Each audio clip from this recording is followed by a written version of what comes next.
Lungs అనేది various disorders అంటే ILDs ఉంటాయి, అబ్స్ట్రక్టివ్ ఎయిర్వే డిజీజ్ ఉంటాయి, తర్వాత స్లీప్ అప్నియా ఉంటుంది, తర్వాత అలర్జిక్ ప్రాబ్లమ్స్ ఉంటాయి, ఫంగస్ ఉంటుంది, సో మెనీ టీబీ ఉంటుంది, other infections, COVID, viral infections, pneumonias, okay, lung cancers, so many స్పెక్ట్రంలో ఏదన్నా సరే ఎర్లీ ఐడెంటిఫై చేసుకోవాలి.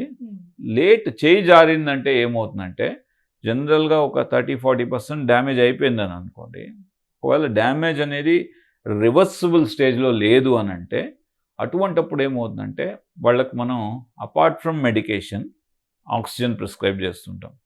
ఆక్సిజన్ లేకుండా వాళ్ళు కరెక్ట్గా ఒక 100 మీటర్స్ కూడా నడవలేకపోతారు, లేదా 50 మీటర్స్. కొందరైతే వాళ్ళు స్నానం చేయడానికి కూడా, లేకపోతే వాళ్ళు ఏమైనా bowels empty activities of daily life అంటారు, చిన్న చిన్న పనులు చేసుకోవడానికి కూడా వాళ్ళకి ఆక్సిజన్ అవసరం అవుతూ ఉంటుంది. తర్వాత బైప్యాప్, సిప్యాప్ అని అంటారు. అంటే ఒక మిషన్ పెట్టుకుంటే కానీ వాళ్ళ యొక్క లంగ్ ఫంక్షన్ బెటర్గా ఉండదు అనమాట. అటువంటి స్టేజ్ వెళ్ళే అవకాశం ఉంటుంది. అదే ఎర్లీ ఐడెంటిఫై అయిపోతే అంత సీరియస్ డ్యామేజ్ లేకుండా మనం మన పేషెంట్లను కాపాడచ్చు. యూత్ అందరూ గుర్తుపెట్టుకోండి, ఈరోజు మీ చేతిలో ఒక మొబైల్ ఉంటే దాని మీద గంటలు గంటలు మొబైల్తో గడిపేస్తున్నారు. అది ఫస్ట్ ఇంపార్టెంట్ థింగ్ మీరు అవాయిడ్ చేసుకోవాలి. ఓకే, దానికి మన లంగ్స్కి ఏంటి రిలేషన్ అని అడగచ్చు మీరు. అయినప్పటికీ కూడా లంగ్స్కి డైరెక్ట్ ఇంపాక్ట్ ఉండకపోయినా కానీ మీరు మొబైల్ చూడడం వల్ల వాకింగ్ చేయట్లేదు, ఎక్సర్సైజ్ చేయట్లేదు, మీ యొక్క వాల్యుబుల్ టైంని వృధా చేసుకుంటున్నారు.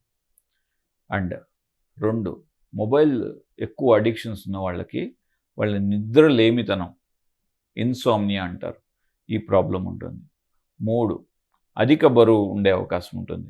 వీళ్ళు ఎవరైతే సరిగా అంటే ఎక్కువ అడిక్షన్లో ఉంటారో వీళ్ళకి ఈ అధిక బరువు వల్ల అదర్ లంగ్ ప్రాబ్లమ్స్ అంటే స్లీప్ డిసార్డర్డ్ బ్రీతింగ్ అంటారు, గురక ప్రాబ్లం, స్లీప్ యాప్నియా అంటారు.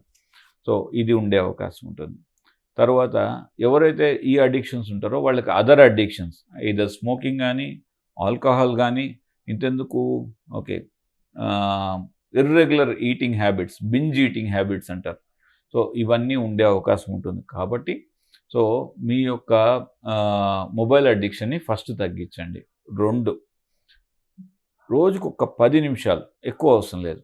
మీరు ఈవెన్ యూత్ అని అన్నారు కాబట్టి యూత్ రోజుకు ఒక 10 మినిట్స్ మీ యొక్క ప్రాణాయామ అంటే అనులోమ్ విలోమ్ కానీ, లేకపోతే కపాలభాతి కానీ, భస్త్రిక కానీ, ఇటువంటివి చాలా ఉన్నాయి.